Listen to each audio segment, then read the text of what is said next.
The Middle East is on fire. Traditional borders are becoming obsolete. The region is steadily fragmenting into factions defined by religion, economic interests, and kinships. But if you thought that 2016 was a bad year, then brace yourself for 2017 as the region will undergo a geopolitical shift.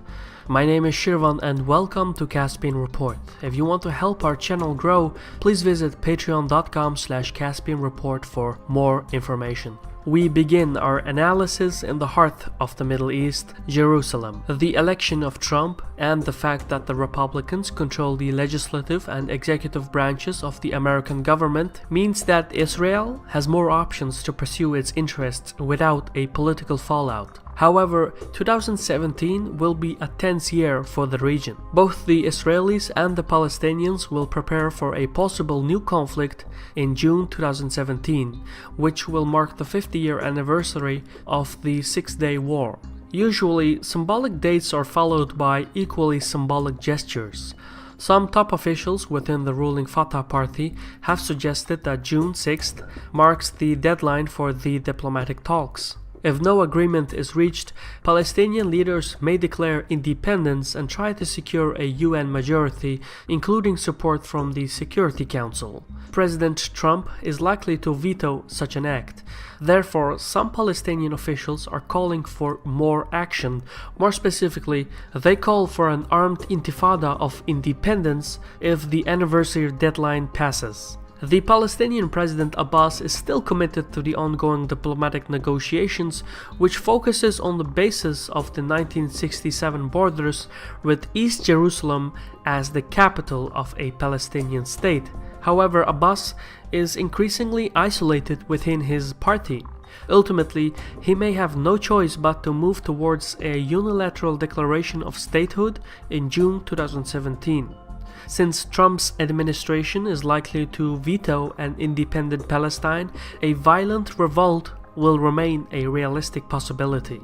Meanwhile, Iran will hold presidential elections in May 2017.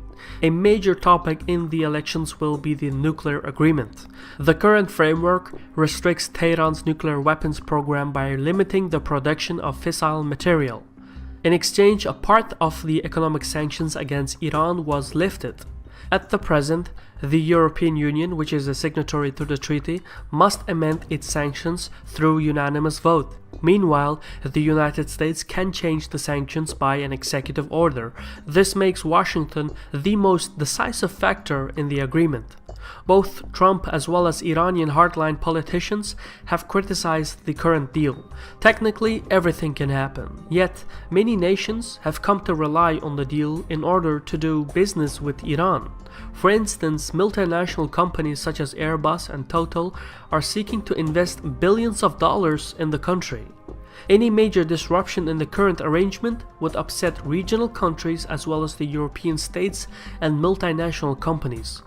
For Rouhani, who will seek re-election in May, preserving the current deal is his primary objective. Much of his economic policy depends on the nuclear agreement. If somehow the deal is disrupted, the Iranian hardline faction could return to the presidency at the expense of Rouhani. Ultimately, the deal is not perfect, but it's working, and it's better than the unknown alternative. For these reasons, it's unlikely that Trump would proceed with his promise to undo the agreement. Next is North Africa, where the status quo will continue. Diplomatic talks in Libya are closing in on a final resolution. However, a unified, cohesive government in Libya is still unlikely to occur in 2017. Most notably, nationalist General Haftar, who commands the Libyan National Army, will strengthen his control over eastern Libya and push towards the west of the country. As a result, sporadic skirmishes between governmental militias and radical jihadists will continue. Yet, Libya isn't the only country that will face a rough year. As the jihadist factions lose ground, terrorist attacks against Libyan civilians will increase. Furthermore, many radical fighters will seek shelter in neighboring Egypt. The leadership in Cairo will have to fortify the country against increased security threats as well as prepare it for crucial economic reforms. Recently, the IMF approved a $12 billion bailout for Egypt, but the country needs to secure an estimated $21 billion to carry out its reforms. These additional funds could come from the World Bank, the Gulf states, and possibly even China. The thing is, Egypt urgently needs to reorganize the budget deficit, fiscal stability, and most importantly, the social subsidy programs. These reforms will be painful for ordinary citizens, but without them, the country will face an economic crisis. Another country that will start major economic reforms is Saudi Arabia. In 2017, the Saudis will begin the 5-year National Transformation Program, or NTP for short. The NTP forms the first stage within the larger framework of the Vision 2030 initiative. The NTP aims to rebalance the Saudi budget since last year the national budget deficit reached a record $100 billion. In 2017, Riyadh will cut lavish public spending. For instance, the government plans to launch a new social subsidy program which will generate about $30 billion per year by 2020.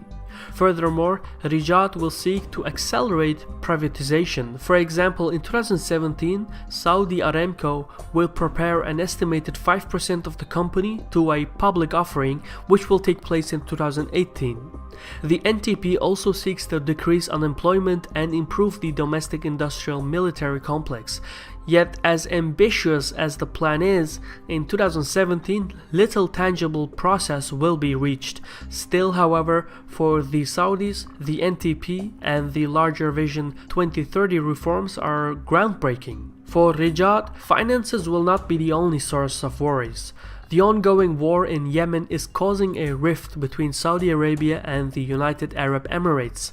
The state of affairs is such that Abu Dhabi has proposed to relocate the Yemeni government to Aden, which could bolster southern Yemeni separatists. But Riyadh opposes any plan that could lead to the territorial breakup of Yemen. On the other hand, the Saudis also oppose making concessions to the Houthi rebels, who in turn also refuse to relinquish their weapons and territories. As neither side is ready for peace talks, the civil war in Yemen will continue in 2017. Another conflict that will see no end in 2017 is the Syrian civil war.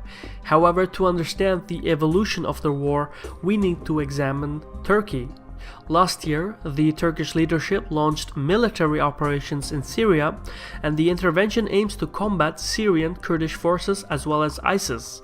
In 2017, Ankara will seek to control the region from Elbab to Manbij. But the occupation will draw the Turks into a position that they cannot easily withdraw from. The fact of the matter is that the conditions that enabled the chaos in Syria and Iraq will endure, even if one removes ISIS from the equation.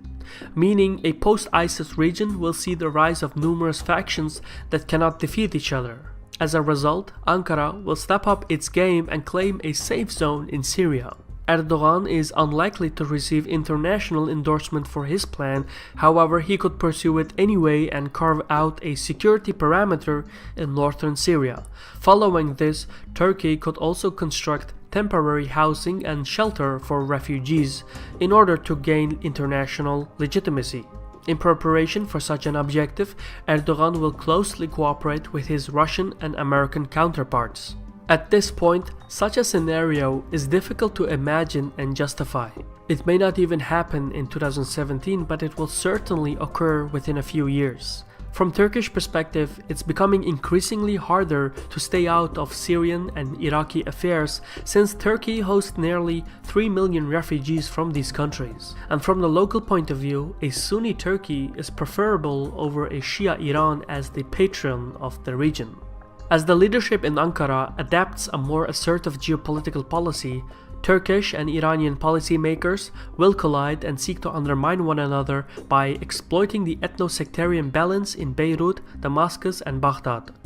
This geopolitical race will continue to draw in bigger players such as Russia and the United States. As for Syria, in 2017, foreign intervention in the civil war will be so severe that fighters on the ground will completely lose faith in the international community. For instance, Trump's administration will continue to support Kurdish forces but abandon the rebels in Idlib. As a countermeasure, Saudi Arabia, Qatar and Turkey will increase support to the Idlib-based rebels, including the radical elements. Due to these competing policies and mistrust among the fighters, a diplomatic resolution will remain out of reach. In neighboring Iraq, the situation will slightly improve. ISIS will continue to lose ground to the regional forces, especially around the region of Mosul. The battle for the city will be long and costly, but eventually the Iraqi government will recapture Mosul. However, the departure of ISIS from the region may prove to be a Pyrrhic victory for two reasons. First, the gap of power in cities such as Sinjar, Mosul, Erbil, and Kirkuk will force Iran and Turkey into a geopolitical struggle. For instance, Ankara is likely to back the Kurdistan Democratic Party by embedding military advisors in the local military units. Tehran will do the same with the Patriotic Union of Kurdistan. Essentially, the intervention of foreign players in the Iraqi battle space will turn the Kurdish groups against one another. Second, as ISIS loses ground, many of its foreign members will seek to return to their host nations. With so many former ISIS members returning to Europe, we can expect more terrorist activities in the West. The situation gets even worse when one considers that in 2017 many European nations will hold general elections. Essentially, the former ISIS members will seek to determine the outcome of these elections through fear and terror. But we will talk about this and more in the next episode. This was a Caspian report by me, Shirvan. I want to thank the following people for their wonderful contributions on Patreon, and if you want to help our channel grow, check out our fundraising page at patreon.com/CaspianReport. In any case, thank you for your time and Saul.